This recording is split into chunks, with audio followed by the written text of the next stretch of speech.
ឆាត្រីលោកបាត់ដាក់ទំនាយជាយូរមកហើយឥឡូវនេះយើងក៏លេចមើលស្រុកចិនស្រុកយួនតើកំពុងតែរលាយឬអត់ដោយដែលគាត់ដាក់ទំនាយឬមួយក៏អត់សប្តាហ៍នេះបាទគឺថាសេដ្ឋកិច្ចក៏មានបញ្ហាប្រជាពលរដ្ឋក៏មានបញ្ហាធម្មជាតិគឺថាវិនិស្សកម្មធម្មជាតិក៏មានបញ្ហាក៏ស្រុកយួនហ្នឹងគ្រាន់តែអាផ្លេកបន្ទូលអារន្ទះហ្នឹងរាប់លានដងទឹកលិចគ្រប់បែបយ៉ាងអាចុងក្រោយនេះទំនប់ផៃហ្វុងហ្នឹងតែម្ដងគឺគ្រោះធម្មជាតិបាទមិនទាន់ដាក់ផងទេណាគ្រាន់តែគ្រោះធម្មជាតិវាទៅដល់ប៉ុណ្្នឹងហើយបាទស្រុកយួនគ្រាន់តែគ្រោះធម្មជាតិប៉ុណ្្នឹងសោះអន្តរាយប៉ុណ្្នឹងទៅហើយចុះទម្រាំយើងកុំទំនប់ហៃហ្វុងចោលទៀតនោះឡើយនេះបងប្អូនគាត់ចង់មានប្រសាសន៍ថាគ្រាន់តែគ្រោះធម្មជាតិប៉ុណ្្នឹងសោះអន្តរាយប៉ុណ្្នឹងទៅហើយនៅស្រុកយួនចុះទម្រាំយើងកុំតិចបងប្អូនណាចាប់ពាក្យរបស់គាត់មែនតើគឺថាចុះទម្រាំយើងកុំតិចទំនប់ហៃហ្វុងចោលទៀតនោះតើស្រុកអាចោយួនទៅជាយ៉ាងណាទៅបងប្អូនជនរួមយើងខ្មែរធម្មជាតិប៉ុណ្្នឹងទេងំអាដែងមនុស្សអ្នកធ្វើអត់ឈប់ទេណាចង់ឈប់ថ្ងៃណាទោះមិនមានសម្រាប់ធ្វើធម្មជាតិវាឈប់ទៅស្វ័យប្រវត្តិប៉ុន្តែមនុស្សអ្នកធ្វើទោះមនុស្សសម្រាប់ថាឈប់ធ្វើបាទនេះថាបើគេសម្រាប់ថាទម្រាំគេកុំតិចទំនប់ហៃហ្វុងទៀតហ្នឹងតើវាទៅជារបៀបម៉េចបាទនេះសូមឲ្យបងប្អូនជនរួមគ្នាខ្មែរយល់នៅកន្លែងនេះយើងធ្វើនៅទំនប់ហៃហ្វុងចំពោះអ្នកដែលមានមហិច្ឆតាមកលើប្រទេសយើងបានគេថាយើងទៅកុំតិចទំនប់ហៃហ្វុងមិនមែនយើងសុកទៅកំតិចទេប៉ុន្តែមកពីវាមានមហិច្ឆតាមកលេបទឹកដីយើងមកឈានពានទឹកដីយើងដូច្នេះបើវាហ៊ានមកមានមហិច្ឆតាមកលើប្រទេសយើងក៏ហ៊ានប្រើមហិច្ឆតាគ្រប់វិធីសាស្ត្របងប្អូនប្រើមហិច្ឆតាគ្រប់វិធីសាស្ត្រទាំងអស់ដើម្បីកម្ចាត់ខ្មាំងការពារឈាមជាតិខ្មែររបស់យើងវិញដែរដើម្បីការពារបូរណភាពទឹកដីកំណើតដែលយើងកូនខ្មែរទាំងអស់បានជំពាក់បំណុលផងដែរហើយអ្នកដែលនិយាយចោទមកយើងថាជាភេរវកម្មនោះគឺយើងអត់ខ្វល់ពីពួកភេរវកម្មនោះទេព្រោះតែឯងទេអាចោយួនឯងទេជាភេរវកម្មទៅក្នុងប្រទេសយើងមុនអ្នកឯងទៅសម្លាប់ជាតិយើងអ្នកឯងបានចូលរំលោភបំពានទៅលើទឹកដីខ្មែរយើងបំពានទៅលើមាត្រា5នៃសេចក្តីសម្រេចរបស់មហាសន្និបាតដែលអង្គការសហប្រជាជាតិលេខ33/74ចុះថ្ងៃទី14ខែធ្នូឆ្នាំ1974ដែលបានចែងថាអ្នកបានប្រព្រឹត្តបទឧក្រិដ្ឋសង្គ្រាមនិងបទឧក្រិដ្ឋឈ្លានពានពីប្រទេសមួយទៅលើប្រទេសមួយទៀតក្នុងនាមអ្នកឯងជាសមាជិកនៃអង្គការសហប្រជាជាតិដែរអ្នកឯងបានរំលោភឈ្លានពានទឹកដីជាតិយើងធ្វើបាបជាតិយើងក៏មានសិទ្ធិដើម្បីធ្វើភេរវកម្មក្នុងប្រទេសនេះឯងវិញដែរបើអ្នកឯងមិនចង់ឲ្យយើងធ្វើភេរវកម្មនៅក្នុងប្រទេសនេះឯងនោះទេអ្នកឯងកុំទៅអុកឡុកប្រទេសយើងទៅយើងអត់អាសាច់ជូនខ្លាដោយអាក្បត់ជាតិវ៉ាកំហុងអតីតប្រធានគណៈកម្មការព្រំដែនស្អីគេនោះទេបាទគេថាវ៉ាកំហុងពេលអាដែងវាថាដោះដូរដីផ្ទះលោកហេងសំរងអីវាថាទោះតែអាសាច់ជូនខ្លាអានឹងបានសុកបានគេថាកាត់ទឹកដីឲ្យគេខ្លះទៅដើម្បីយកសេចក្តីសុខអានឹងសន្តិភាពរបៀបអាក្បត់ជាតិហ៊ុនសែនក្រុមរបស់វាអានឹងគឺថាចង់បានសុខគេចង់បានអីឲ្យគេទៅសុខហើយអានឹងសន្តិភាពបែបពួកអាក្បត់ជាតិអ្នកឯងទេវិញអ្នកឯងវិញទេដែលធ្វើប្រទេសយើងមុនអាយួនឯងបានមកលួចប្លន់ទឹកដីខ្មែរខេត្តខាងក្រោមធ្វើបាបឈាមខ្មែរយើងខេត្តខាងក្រោមរំលោភទឹកដីរបស់យើងមានកាតព្វកិច្ចនិងកាតព្វសិទ្ធិនឹងធ្វើអ្វីគ្រប់បែបយ៉ាងទាំងអស់នៅក្នុងជីវិតរបស់យើងដែលកំពុងពលីនៅរស់ដើម្បីជួយជាតិខ្មែររបស់យើងមិនមែនអ្នកស្លាប់ដើម្បីជួយជាតិទេបងប្អូនសូមចាំឲ្យច្បាស់យើងពលីនៅរស់មិនពលីស្លាប់ទេគឺថាពលីនៅរស់ដើម្បីជួយជាតិមិនមែនអ្នកស្លាប់ដើម្បីជួយជាតិទេបងប្អូនជនរួមជាតិខ្មែរ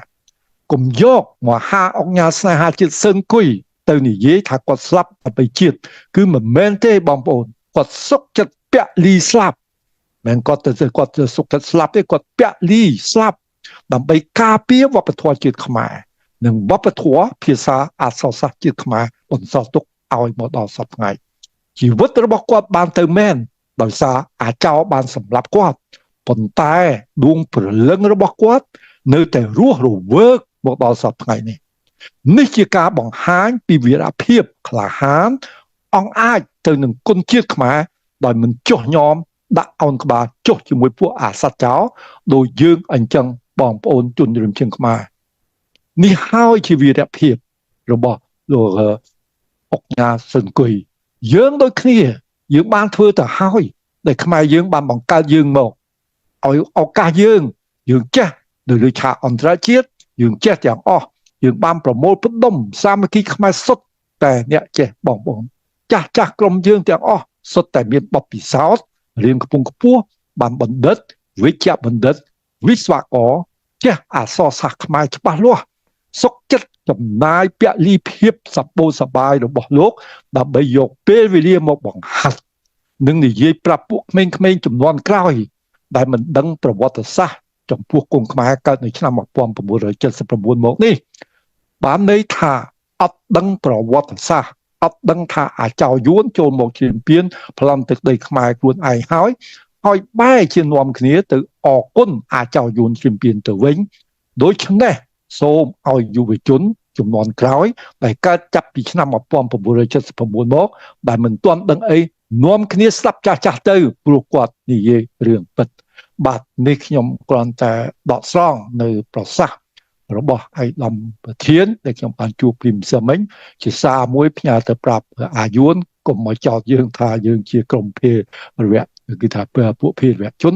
គឺវាទេដែលភេរវៈជនវារំលោភច្បាប់សិទ្ធិសញ្ញាឬមួយធម្មនុញ្ញអង្គការសហប្រជាជាតិទៅទៀតដែលខ្ញុំបានលើកយកមកនេះបាទនេះជាសារមួយចាប់ដើមដើម្បីប្រាប់ទៅអាយួនគឺថានឹងក្រុមអាយ៉ងរបស់វាឲ្យវាបាននាំគ្នាឮហើយបាទអាយ៉ងហ៊ុនសែនក្រុមក្បត់ជាតិហ៊ុនសែនបានឮហើយជួយនាំសារនេះទៅប្រាប់អាយួនឲ្យបានដឹងផងព្រោះជាចវាយរបស់វាដូច្នេះគឺថាវាមានការទំនាក់ទំនង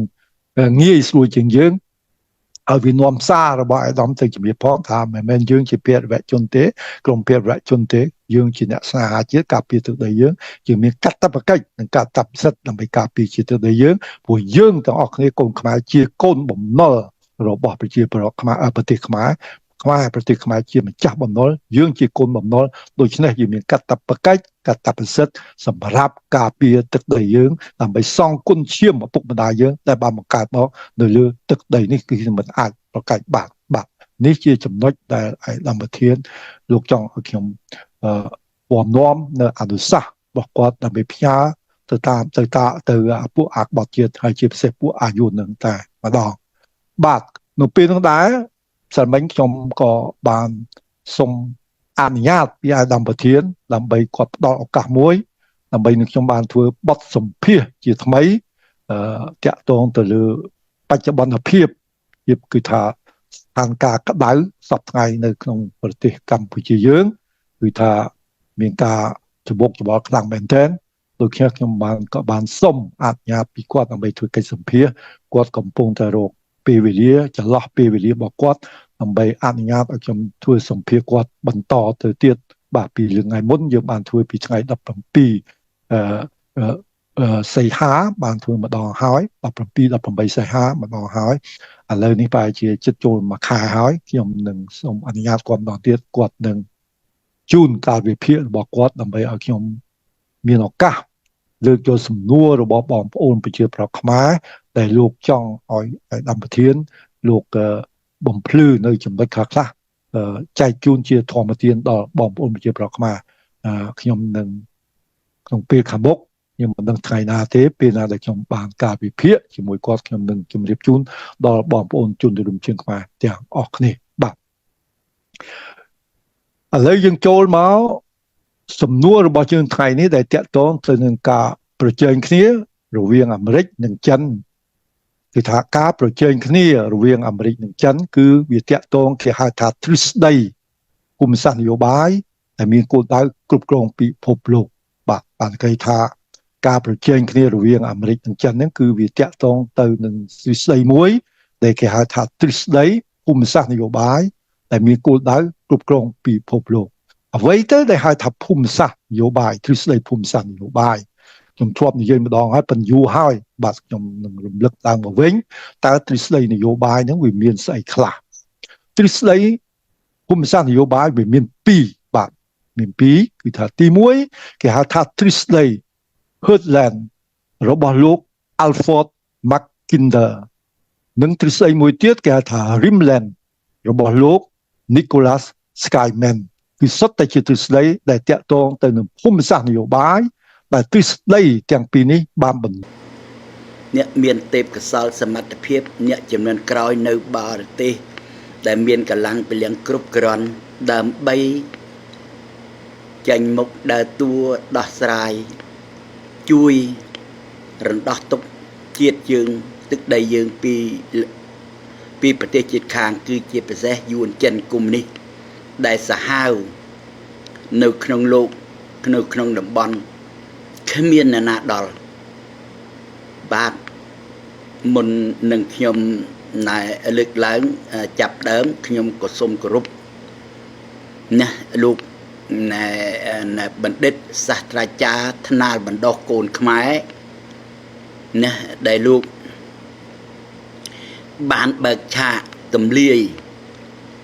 អ្នកទ្រាំអត់ធ្មត់នឹងការទុក្ខវេទនាប្រទេសជាតិមិនបានលោកបានចេញមកដើរតួដោះស្រាយដោយឃើញអ្នកនយោបាយខ្មែរជាច្រើនជំនាន់ជាច្រើនតំណរហូតបច្ចុប្បន្នណាដោះស្រាយមិនចេញលោកទ្រាំអត់ធ្មត់មិនចង់ចេញដោយសារកុំឲ្យគេណាបារម្ភពីរឿងអំណាចថាមកដណ្ដើមមកជ្រៀតជ្រែកពីនេះលោកបានបង្ហាញលោកបានបញ្ចេញសមត្ថភាពនឹងចំពោះលោកសាស្ត្រាចារ្យថ្នាលបណ្ដុះកូនខ្មែរ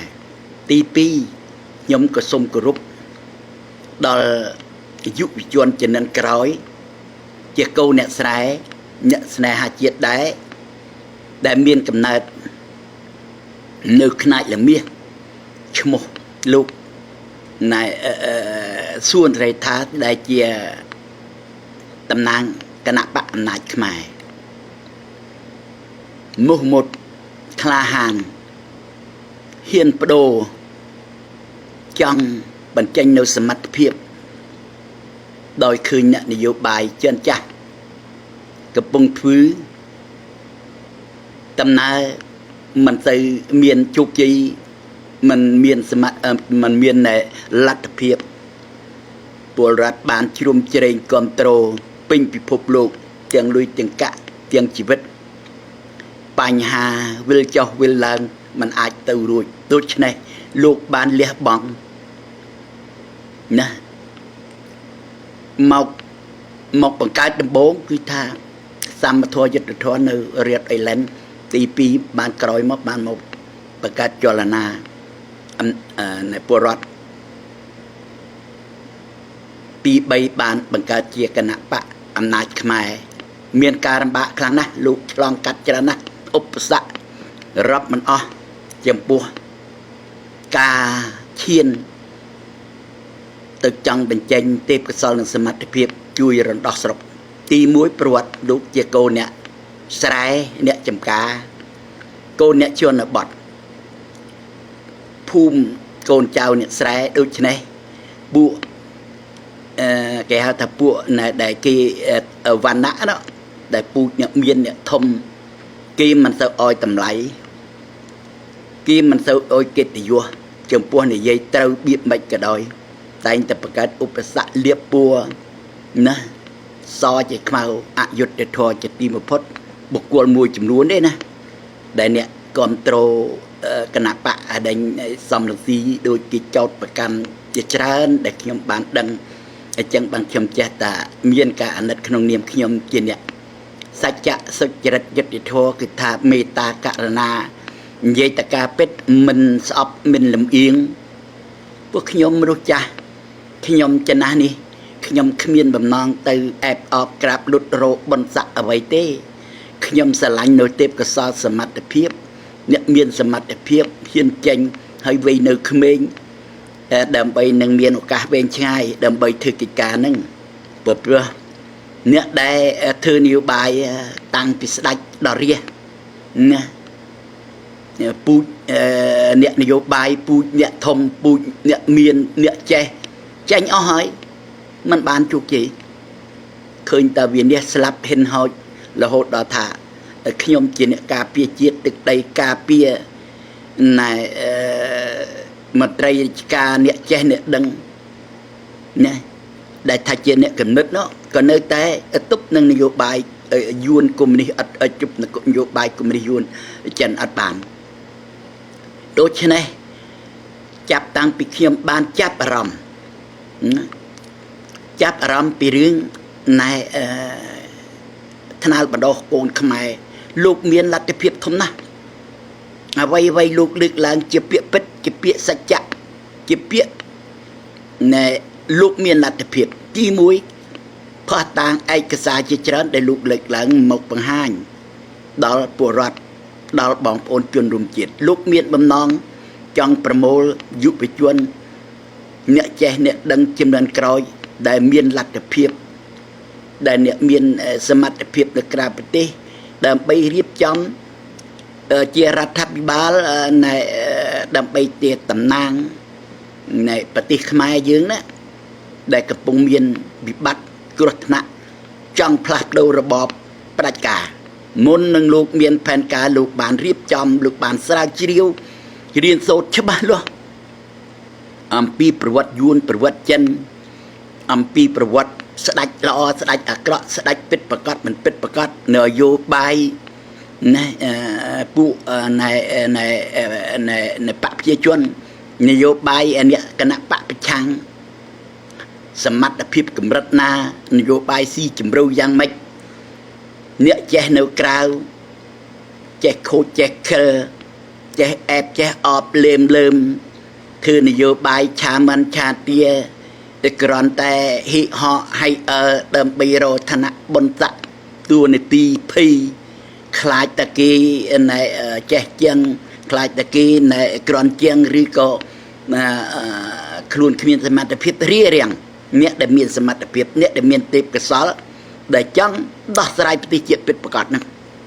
បង្កើតជាឧបសគ្គដូច្នេះលោកបានសិក្សារៀនសូត្រខ្ទេចខ្ទីអំពីកលល្បិចអ្នកចេះអ្នកដែលមិនអ្នកដែលស្រឡាញ់ជាតិអ្នកដែលស្មោះត្រង់អ្នកដែលមានបំណងដោះស្រាយទុក្ខដ៏ធ្ងន់នេះខ្ញុំបានស្ដាប់ភាសាបានស្ដាប់ណែសំឡេងរបស់កូនខ្មែរណាដែលខ្ញុំពេញចិត្តណាដែលខ្ញុំពេញចិត្តពួកខ្ញុំជាកូនខ្មែរកូនអ្នកស្រែអ្នកក្រអ្នកជនបទដូច្នេះខ្ញុំក៏ពេញចិត្តត្រូវតែលើកតម្កើងជ្រងបើមានកូនខ្មែរមានសមត្ថភាពដល់ថ្នាក់នឹងហើយណាហេតុអីណាបងប្អូនខ្មែរមិនចាប់អារម្មណ៍មួយចំនួនណាចង់វាយតម្លៃបង្អាប់បង្អន់ឬក៏ចង់រិះគន់ឬក៏ចង់ពៀបជ្រាយដូចជាអស់លោកខ្លះដែលធ្វើមិនកើតណារិះគន់ដល់លោកប្រធានគណៈបកអំណាចខ្មែរលោកសួនរយថាហ៊ានចោះទៅតទល់តតាំងនាំនៅលទ្ធិប្រជាធិបតេយ្យនាំនៅសេរីភាពពីអាមេរិកទទួលយកពីអាមេរិកទៅផ្សព្វផ្សាយទៅឃោសនាទៅបញ្យលឲ្យពលរដ្ឋចេះប្រើអំណាចប្រើសិទ្ធិប្រើសិទ្ធិក្នុងការតវ៉ាផ្លាស់ប្ដូរណែរបបកុម្មុយនីសហ្នឹងខ្ញុំបានតាមដានព្រឹត្តិការណ៍ការចោទលៀបពណ៌គឺថាអយុត្តិធម៌ជាទីបំផុតគ្មានការពិតអីទាំងអស់ខ្ញុំបានទៅជាង3ខែមុនណាការបោះឆ្នោតឃុំសង្កាត់ខ្ញុំបានដើរដេកតាមភូមិឃុំតាមជនបទស្រុកស្រែចំការពួកខ្ញុំធ្លាប់ធ្វើទាហានខ្ញុំដឹងរបៀបធ្លាប់ដើរធ្លាប់រុកព្រៃធ្លាប់ដឹងចំណុចខ្លោយចំណុចខ្សោយចំណុចខ្លាំងខ្ញុំដើរជួបបងប្អូនមិត្តភ័ក្តិណាសាច់ញាតិលោហិតរបស់ខ្ញុំមិត្តភ័ក្តិដែលនៅសេសសល់ពីបនបល័យពុជសាសហ្នឹងដូច្នេះបានជាខ្ញុំដឹងការពិតបានជាខ្ញុំនៅតែមានការអាណិតដល់យុវជនម្នាក់នេះរហូតដល់ពួកគណៈបកប្រជាជនក៏វាដឹងកម្លាំងដឹងនយោបាយច្បាស់លាស់ហ៊ានលើកហ៊ាននិយាយទិញមិនបានទាក់មិនបានដូច្នេះបានជា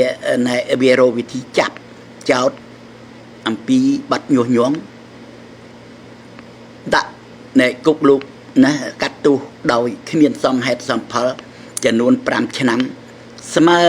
នឹងណែគណៈបកស្មើស្នើនឹងតំណាងរាស្ត្រគណៈបកសង្គ្រោះជាតិមិនឲ្យធ្វើនយោបាយ5ឆ្នាំដែរ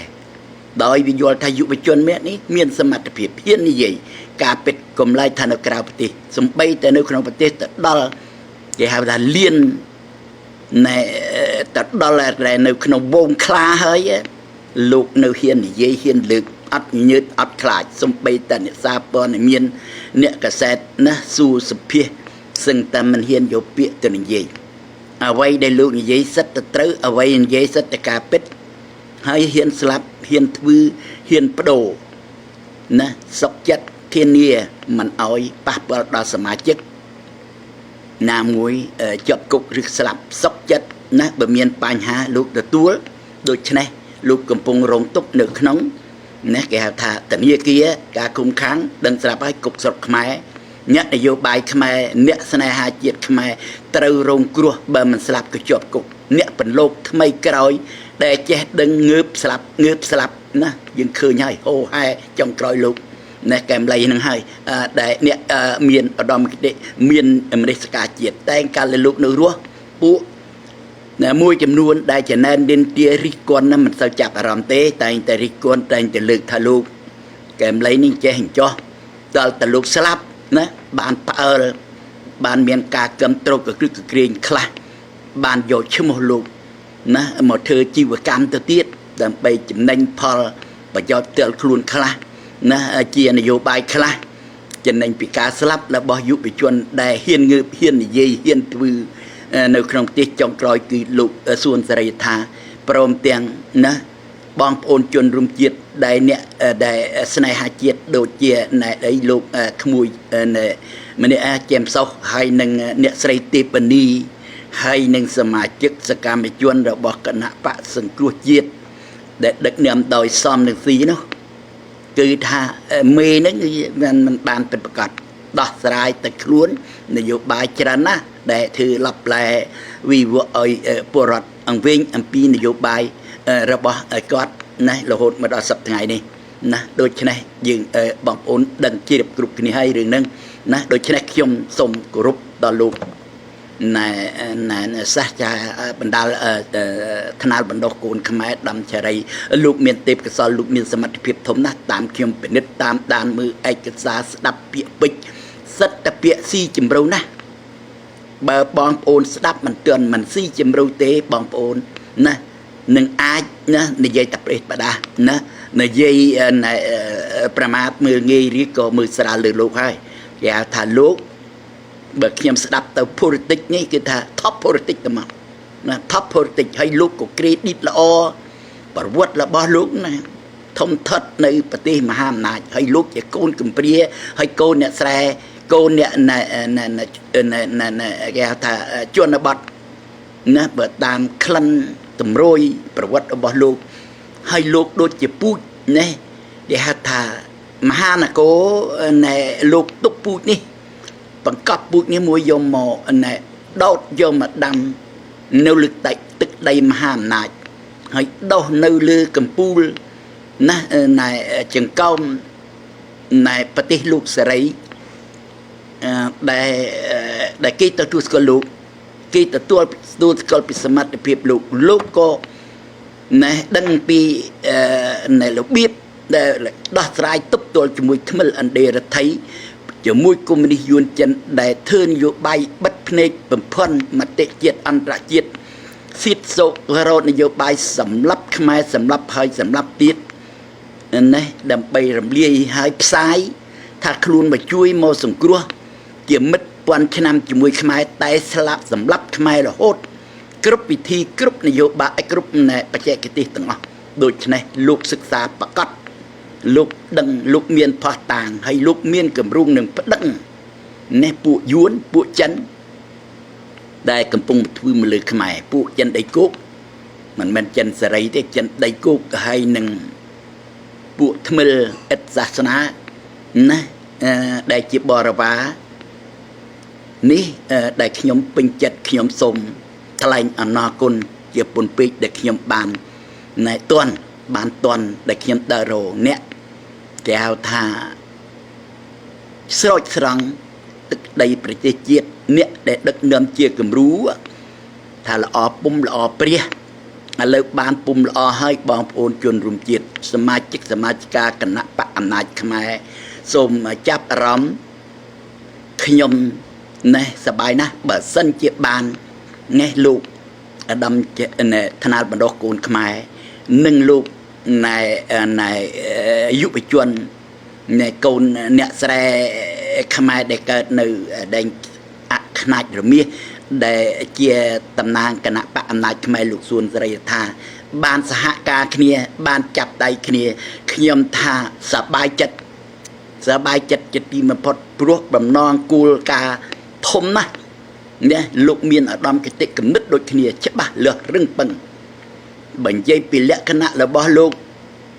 ដាំចរីពេញតែមកបើខ្ញុំមើលរូបរាងមុខមាត់ដូចជាខ្មែរអង្គរអញ្ចឹង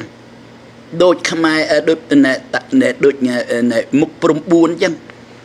មុខមមមៀតធំសាច់ឈាមខ្មែរអង្គរទាំងចិត្តទាំងគំនិតទាំងសម្ដីនិយាយច្បាស់និយាយត្រង់និយាយពិតហ៊ានលើកហ៊ានការពារពលរដ្ឋអ្នកល្អអ្នកត្រង់អ្នកចេះដែលមានមនសិការជាតិ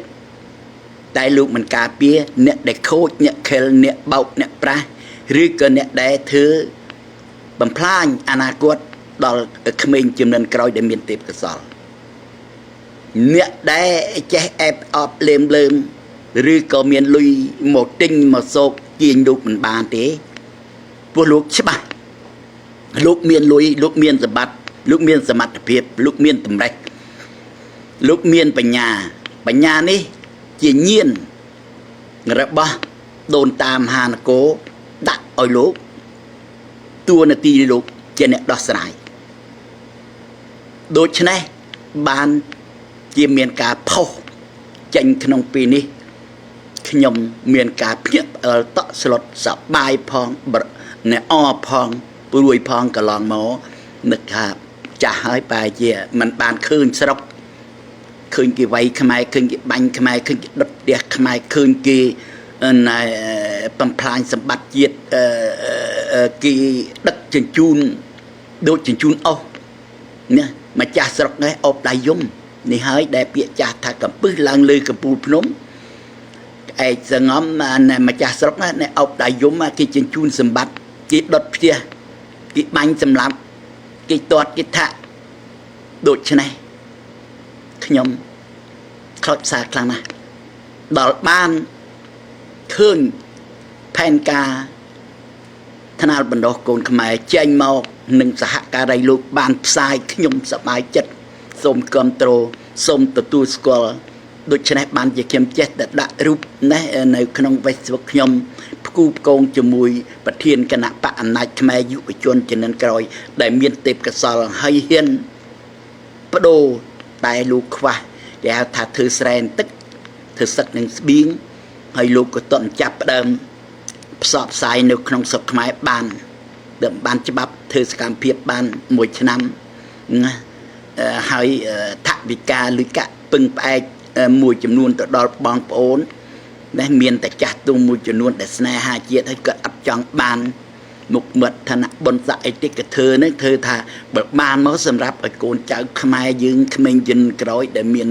ទេពកោសល្យសមត្ថភាពនៅរៀនបរទេស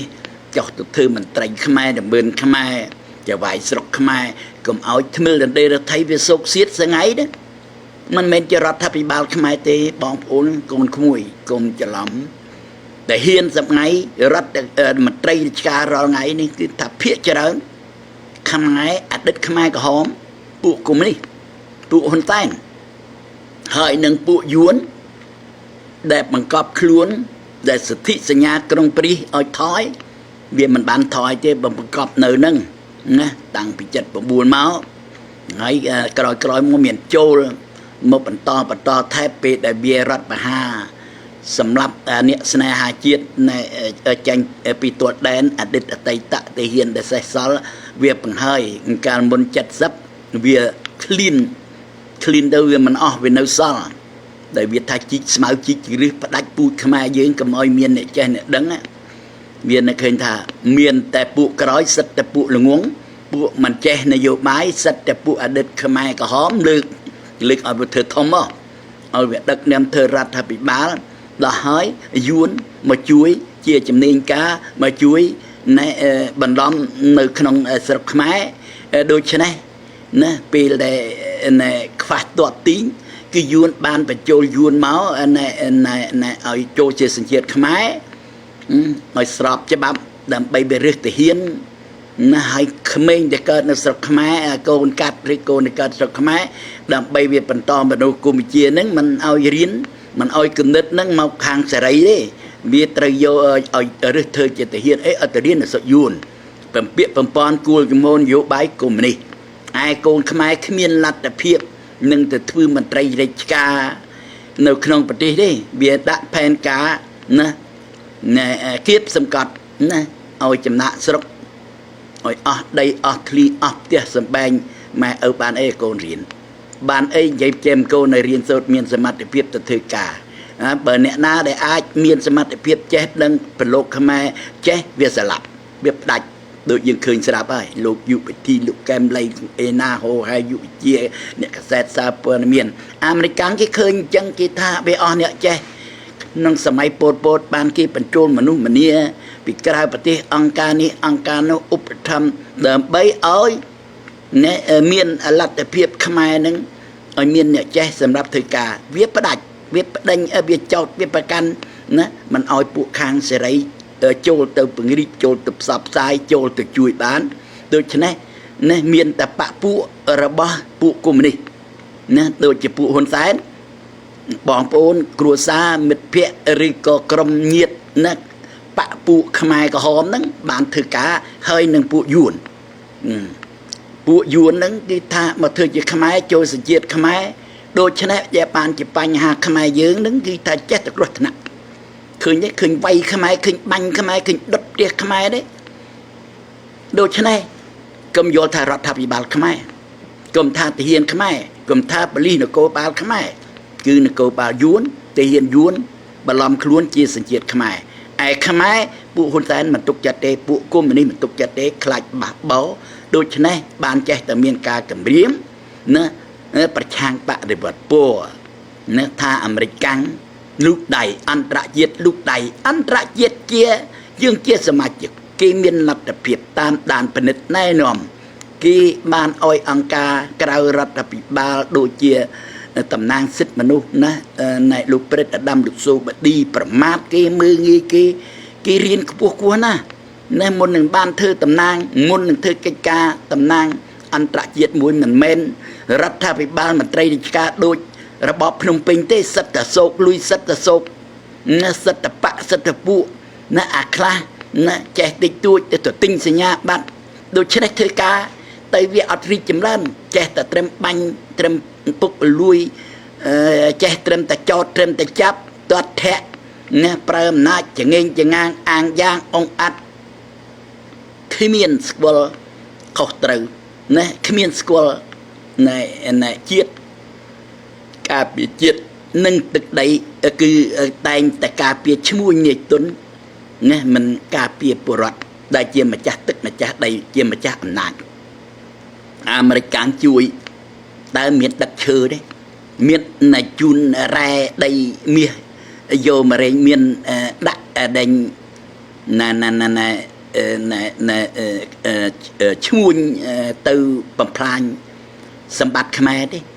ឲ្យលុយឲ្យកាក់ណាក្រាន់តែឲ្យគោរពសិទ្ធិមនុស្សគោរពជាប់ជាតិអន្តរជាតិដែលយើងបានសញ្ញេសិទ្ធិសញ្ញានៅក្រុងប៉ារីសអីតែប៉ុណ្ណឹងណាចោតប្រកាន់លើកកកកកាយពីរឿងទម្លាក់ក្របបែកពី B52 លើកពីអាមេរិកកាំងធ្វើសង្គ្រាមកើតខ្មែរក្រហមនិយាយតែតឹងនិយាយតែតេងនិយាយលៀបពើអត់សពហេតុផលបើចឹងមែនមិនក៏មករៀបសំណុំរឿងប្តឹងទៅអន្តរជាតិទៅប្តឹងទៅពិភពលោកបើអាមេរិកកាំងចាញ់ក្តីបានលុយណាបានលុយពីអាមេរិកកាំងមិនចេះតែផ្សាយចេះតែនិយាយបន្លំបំភាន់ពលរដ្ឋលេងភ័ណ្ឌលេងច្រឡំហើយជាពិសេសច្បាស់មិនបាច់និយាយច្រើនទេវែងឆ្ងាយណាស់ជាមួយកុម្មុយនីសខ្ញុំសង្ឃឹមខ្ញុំពេញចិត្តខ្ញុំសប្បាយនឹង នេះណែថ្នាលបណ្ដោះរបស់កូនខ្មែរលោកដំចរីលោកមានលទ្ធភាពធំអត់និយាយជាមួយអកបិចកបុកអត់និយាយជាមួយនយោបាយណែខ្មែរយើងមួយចំនួនហ្នឹងគឺថាស្រែកចុះស្រែកឡើងជីគ្នាចុះឡើងច្បុកច្បល់ឲ្យវាបំផន់ឲ្យវាបន្លំនៅបញ្យឺតពេលណាការទៅមុខដូច្នេះលោកទៅមុខហើយលោកមមដូចខ្មែរអង្គរអញ្ចឹងណារឹងប៉ឹងណាណាលោកធ្វើហើយលោកអនុវត្តហើយលោករៀបចំធំណាស់សន្លគ្រប់គ្រឿងបើលោកមិនខ្វះណាបើតាហ៊ានចង់បើតាហ៊ានច្បាំងវិញបើថានិយាយពីរឿងច្បាំងលោករៀបចំណាគេហៅថាទឹងជើងទឹកជើងគប់ជើងអាកាសហ្នឹងហើយនយោបាយថប់គឺអន្តរជាតិពិភពលោកប្រទេសជាមិត្តគិតនឹងយកផាសតាងឯកសារដ៏អាក្រក់របស់យួនមកលាតត្រដាងណាបង្ហាញដល់ពិភពលោកនឹងប្តឹង